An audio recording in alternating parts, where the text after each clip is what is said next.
a nossa reflexão, eu acho que temos que mandar uma mensagem para aqueles que estão acompanhando, sei, a nossa Santa Missa pela internet, não é, Luiz? Então, exigiram isso, dar uma palavrinha para eles, e sobretudo os nossos irmãos enfermos que gostariam de estar aqui conosco, não podem, mas têm acompanhado a missa. Eu sei que a Marilda está lá assistindo, né? Pois é. E eu estive também na casa de Linus, ele está lá, a Ana Paula, sua esposa, também estão participando de longe, e nós estamos ligados a esses que eu citei, a todos tantos outros que nos acompanham também. Bom, queridos irmãos, quinto dia, passamos da metade, não é? Da nossa novena. E eu não vou começar tantão. Não, eu estou achando que daqui a pouquinho eu vou acabar desbancando para o Marcelo Rossi, para o Melo. Eu não quero isso, né? Eles estão fazendo grande sucesso aí, evangelizando. Então, eu não vou fazer isso, não. Vamos cantar, não. Mas já que nós brincamos anteontem, né, de cruzar nosso olhar com o olhar de Jesus, né? Eu dizia que nós estamos como as crianças, né? Fazendo uma brincadeira, mas não foi uma brincadeira séria, na verdade. Então, as crianças gostam muito de histórias, não é? Então, eu vou contar uma história para vocês. Tudo bem? E como é que começam mesmo as histórias? Era uma vez. Então, muito bem. Era uma vez uma família. O pai, a mãe, o marido, a mulher, um garotinho. Moravam num bairro bom de sua cidade, tipo assim, Icaraí. Não sei o que o pai fazia, qual era a profissão dele, mas a jogar pela casa em que morava, ele tinha um bom carro, né? A casa era muito boa, né? Mas tipo assim, um apartamento assim de frente para a praia, coisas, tudo que nós pudermos imaginar tinha naquela casa, né? Tinha de tudo. Micro-ondas? Tinha micro-ondas, né? DVD? Tinha, era Blu-ray, né? Tinha tablet, um para cada um, até o garotinho tinha tablet. Tinha TV de, como é que se diz, LED, 42 polegadas, né? Melhor LED do mercado, tinha naquela casa também, tudo de bom do melhor, né? Os três viviam ali. Bom, a profissão do pai não sei, a mãe eu sei a profissão, e certamente aquele conforto todo não vinha dela, porque coitada era uma professora. Não é coitada porque era professora, coitada pelo salário de professora, né?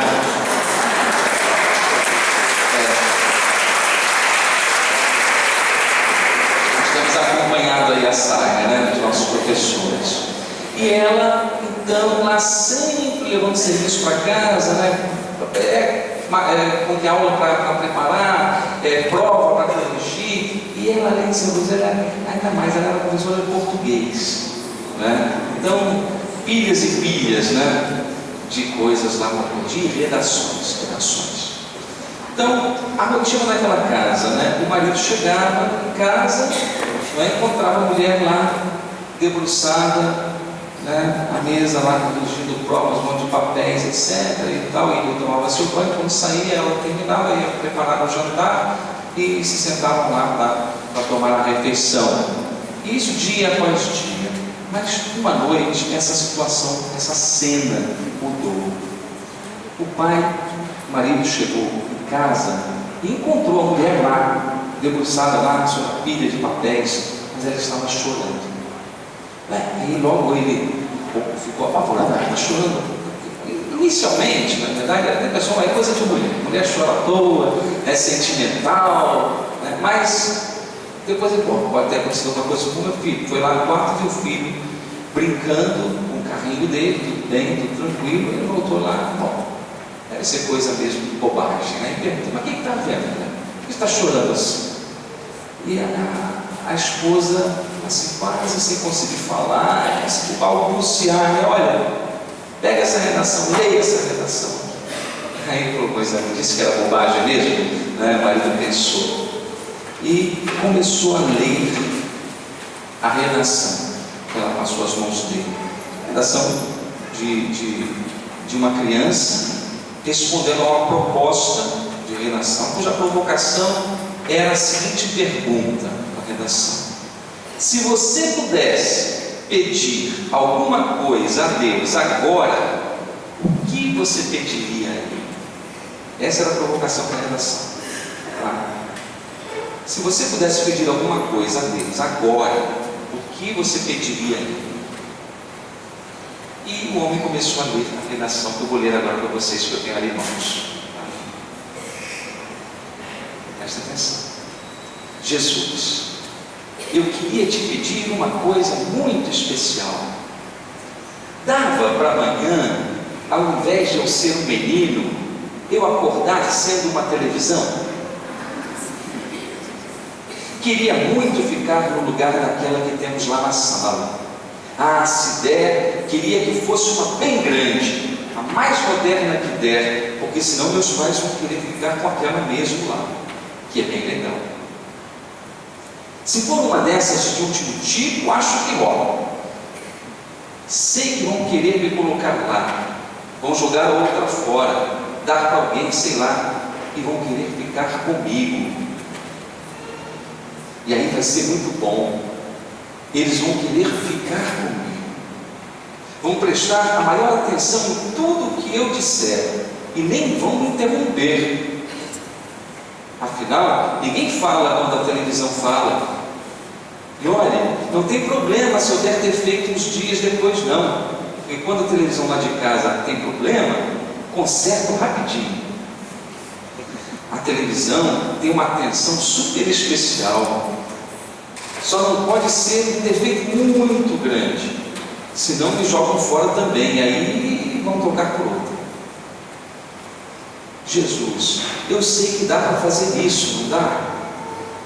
Deus pode tudo, não é? Disseram isso. Se puder, então, atende ao meu pedido, porque vai ser muito legal ver papai chegar do trabalho e ficar comigo, mesmo quando cansado. Vai ser maneiro ter toda noite umas horinhas com papai e mamãe, sabendo que eles estão gostando. Ninguém discute nessa hora, e fica todo mundo junto, calado, mas junto. E se eu for uma televisão, ainda vai ter isso. Eu vou poder falar e vão me ouvir. É isso, Jesus. Quero ser uma televisão. Obrigado. Horrorizado. Esse é o termo. O homem olhou para a esposa e disse: mas coitado desse garotinho, que pais esse garotinho tem? Você conhece os pais desse garotinho? Que coisa horrível, estou chocado. Irmãos e irmãs, que história, não é essa? Fica pior, porque a mãe respondeu para ele, né?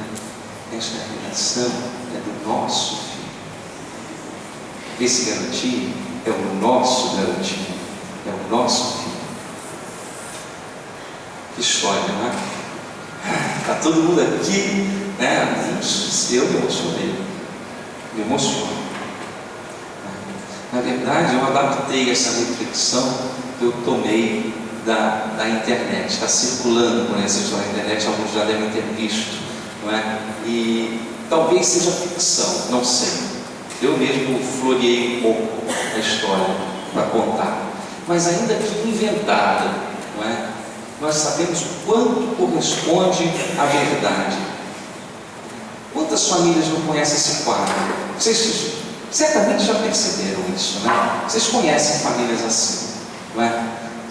Espero que não aconteça em nossas casas, mas o problema é muito mais comum do que nós podemos imaginar. Aliás, é até pior. O problema é até pior, porque pelo menos na casa descrita nessa história, havia uma família, de fato. Se encontrava ali a mãe, o pai, o garotinho, a criança na escola, e um só aparelho de TV, pelo menos, havia naquela casa, não é?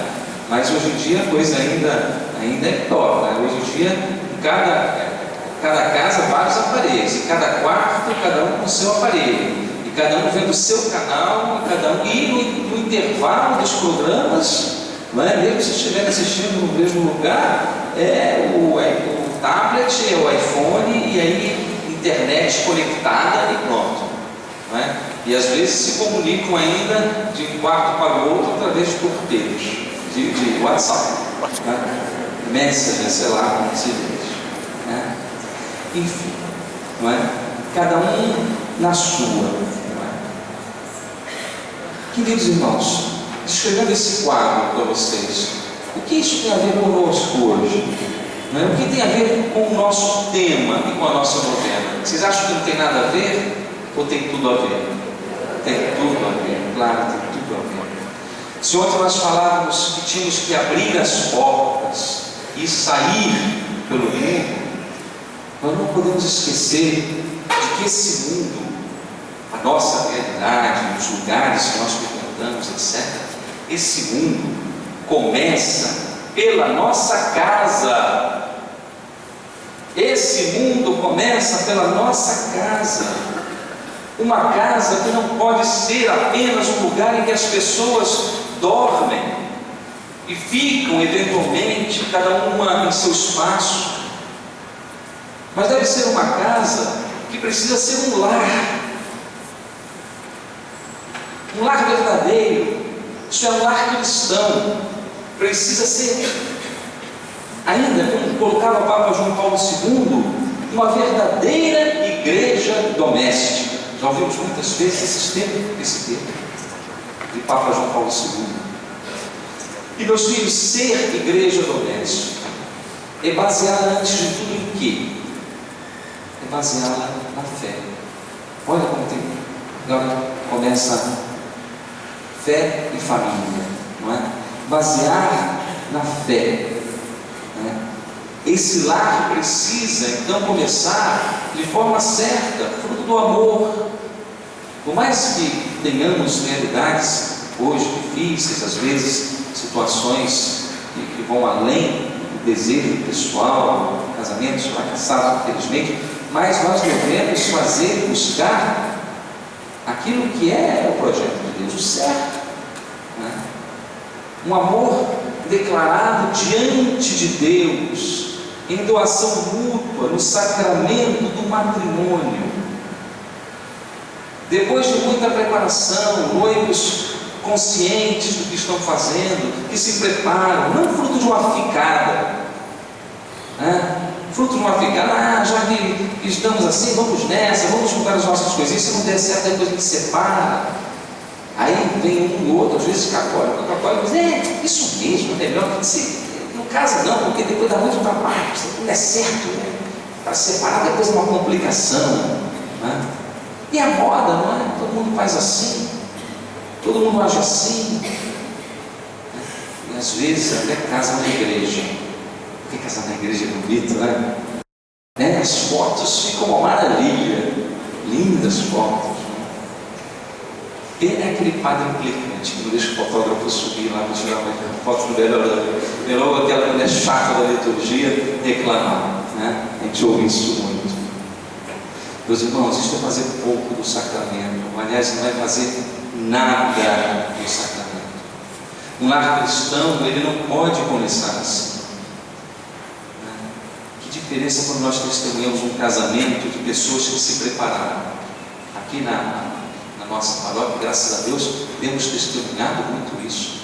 Jovens casais que se conheceram e ao longo do namoro foram se preparando do noivado, e depois toda a comunidade pode participar desse momento tão importante que é a celebração do casamento, não é?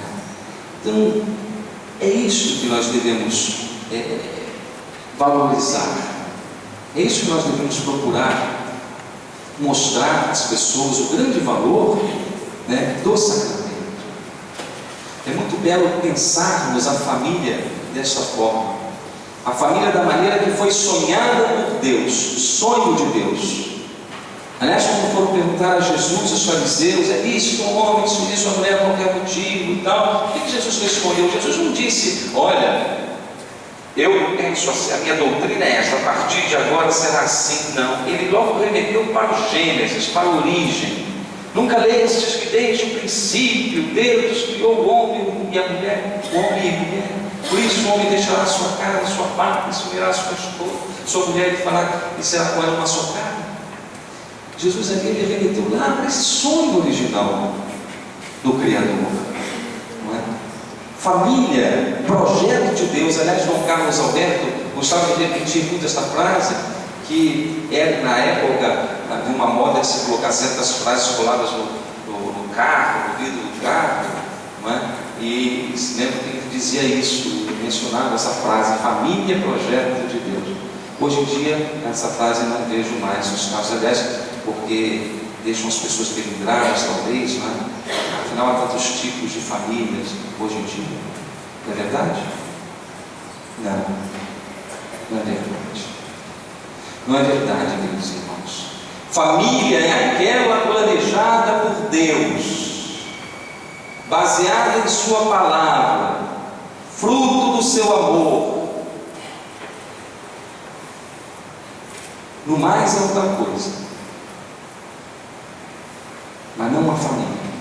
Um casal supõe um homem e uma mulher, senão é uma dupla, uma sociedade.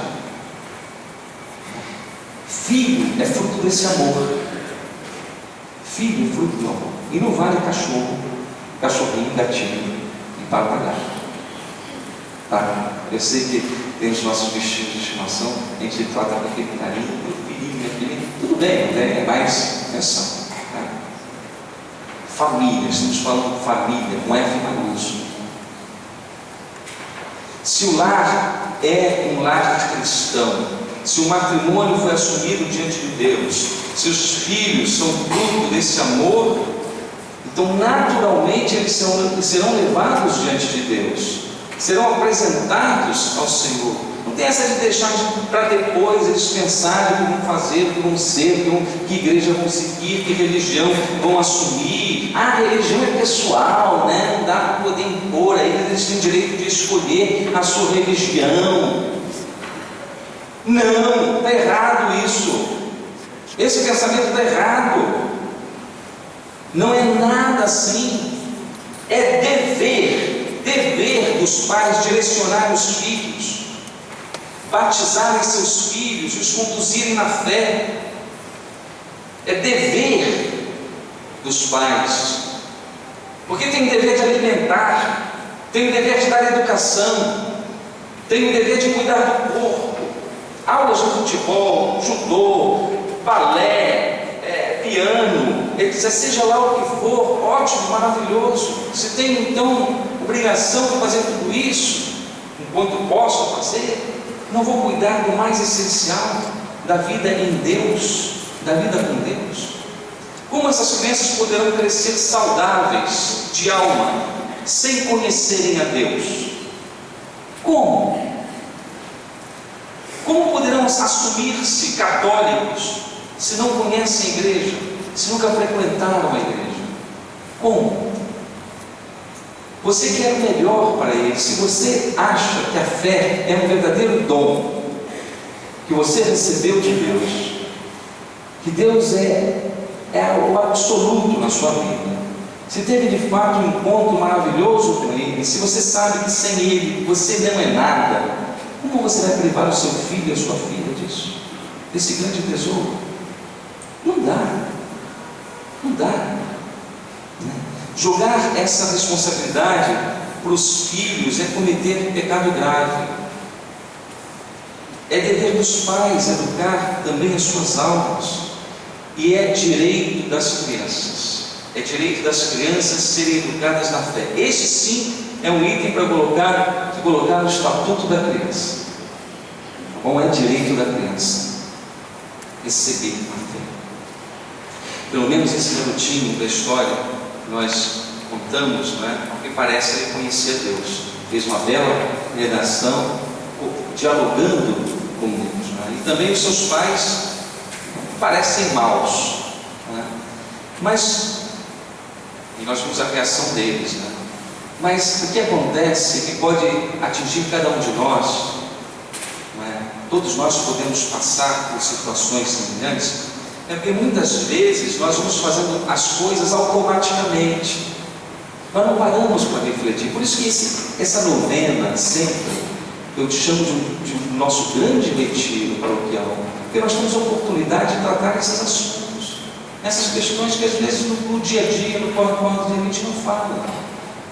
Não adianta, a mídia, a televisão não vai nos ensinar essas coisas, não. Nós temos que buscar, refletir sobre isso. Então, automaticamente nós vamos ficando indiferentes a essas coisas que são tão importantes, vamos esquecendo de olhar no olho do outro. Vamos considerar, agora é assim mesmo, a sociedade é assim, mundo moderno, todo mundo faz assim, né? E quando percebemos e quando vemos, o problema já se fez. As crianças estão crescidas, né? A situação já está instalada, o casamento já desandou, enfim. Mas não pode ser assim. O amor esmorece se os esposos não dialogam, se os esposos não conversam entre si. O casamento ele não se mantém, não amadurece. E os filhos não crescem saudáveis se não nos preparamos para sermos pais, mães, essa grande responsabilidade. Se eles não têm atenção, se não gostamos de estar com eles, se não nos interessamos pela vida deles, pelo que fazem, o que gostam, se não dizemos sim, mas sobretudo se não aprendemos a dizer não. E olha, gente, não traumatiza, não. Pode dizer não quando for necessário, não traumatiza absolutamente. É necessário colocar limites, sim. É importante. Mas hoje em dia tem essa história, né, que não pode dizer não pode contrariar, porque senão vai ter problema, etc, etc. Não tem não. Pode dizer com certeza. Agora, vocês perceberam como ao falarmos ontem que era preciso abrir as portas, né? Que era preciso que a igreja, e usando uma linguagem meio contraditória, entrasse lá fora, né, no mundo, ou dizia-se preferido o pleonasmo, saísse para fora. Nós estávamos justamente falando disso tudo. Disso que estamos abordando hoje. É isso. É isso. Nós percebemos que o primeiro lugar a ser evangelizado e ser santificado, o primeiríssimo lugar é o nosso lar. É o nosso lar. Não queira evangelizar outro lugar se o seu ainda não está evangelizado. E não entregue os pontos. Seja criativo, busque maneiras, faça o possível aquilo que você pode, né? Claro, não é aqui, a gente há muitas maneiras. Uma maneira melhor de evangelizarmos é sermos boas testemunhas, não é? É vivermos a nossa fé, antes do que querer impor a outros. Não é isso que eu estou dizendo. Ninguém vai lá, você tem que fazer isso, tem que obrigar, não, ninguém vai fazer isso. Mas seja você um bom cristão, uma boa cristã. Se você é esposa, seja uma boa esposa. Não importa se o seu marido é um mau marido. Se esmere em você, né? Lembra como disse: onde não há amor, plante amor e colherás amor. Né? Então, é isto. Antes de tudo, evangelizar o nosso lar.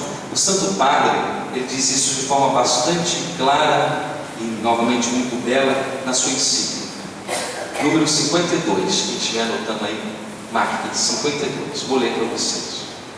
Ele diz: o primeiro âmbito da cidade dos homens, iluminado pela fé, é a família. Penso antes de mais nada na união estável do homem e da mulher no matrimônio. Tal união nasce do seu amor, sinal e presença do amor de Deus. nasce do reconhecimento e aceitação do homem e aceitação do bem, que é a diferença sexual, em virtude da qual os cônjuges se podem unir numa só carne e são capazes de gerar uma nova vida. Olha só que conteúdo maravilhoso. E ele continua ainda com duas observações. Ele nos diz que o amor prometido mutuamente compromete a vida inteira. E observa aqui, em família, a fé acompanha todas as idades da vida. Que belas essas palavras do Papa. Quando há o amor, o compromisso não é efêmero, o compromisso não é fugaz, passageiro.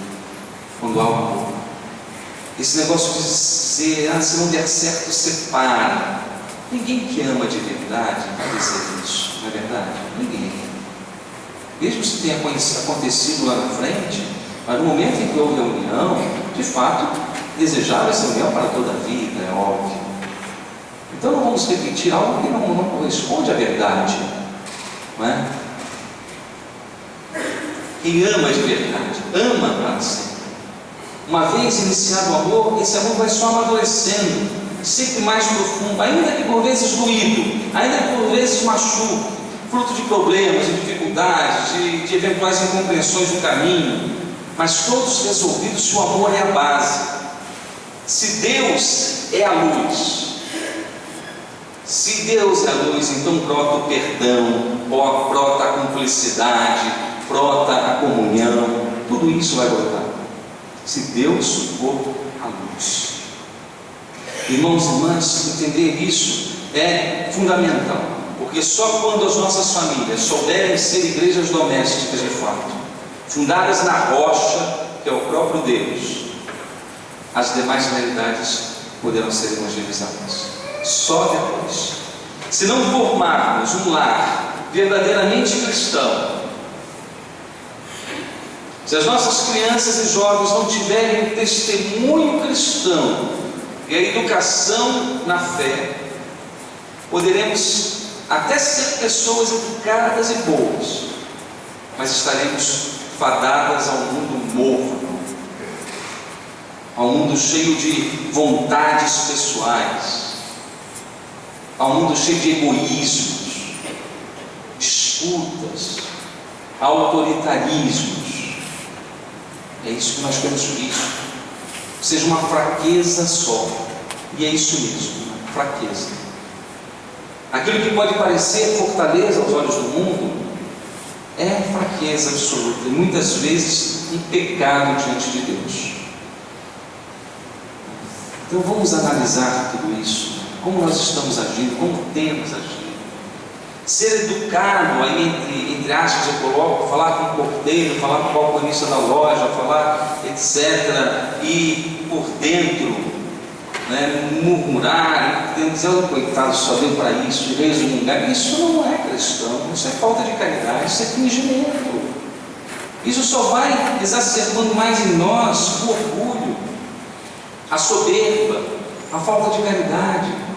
Então precisamos de autenticidade no nosso agir, no modo como nós encaramos as coisas, no modo como nós vemos as realidades. E logo era a primeira dica que eu dei ontem a vocês, não é? E a mim, em primeiro lugar, tomar consciência da realidade, o mundo lá fora, mas também aquilo que está dentro de mim.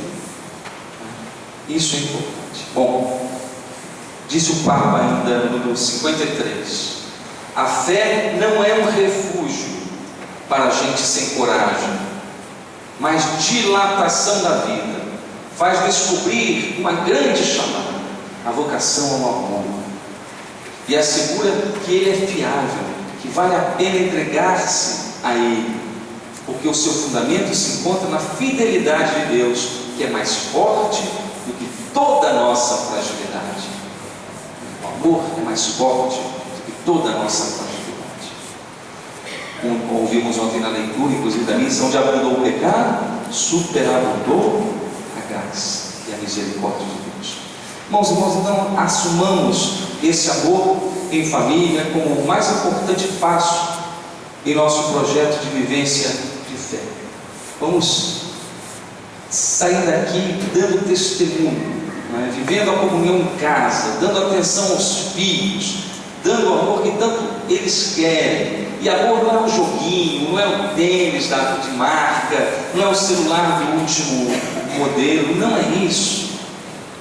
A cidade de Deus, a verdadeira cidade de Deus, que o Papa falava ontem, nós ouvimos, poderá ser construída se dermos esse testemunho. E as cidades serão respeitadas, cada qual no seu tempo.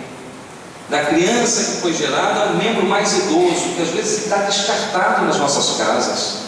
Não damos atenção ao idoso. Não queremos ouvir o que ele tem a dizer. Estamos muito ocupados com outras coisas. Não pode ser assim. Cada idade com a sua maturidade de fé, mas uma dialogando com a outra e completando a outra a partir de cada testemunho único de fé.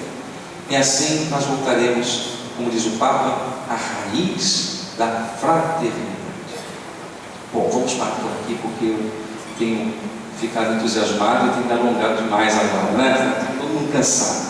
Mas eu, para poder me redimir, então, vou fazer o seguinte: eu disse que não ia cantar, mas vamos cantar então, tá bom? Vocês topam? Então vamos cantar. E é uma música que eu tirei lá também do fundo do baú de novo, é do Padre Zezinho, aliás, exato, pelo Padre Zezinho, que parece que sofreu um AVC, esperamos que ele esteja bem, né? E essa música, eu acho que muitos conhecem, né? Fala muito sobre tudo isso que nós ouvimos aqui. Vamos projetar. Os pais ainda se amam e os filhos ainda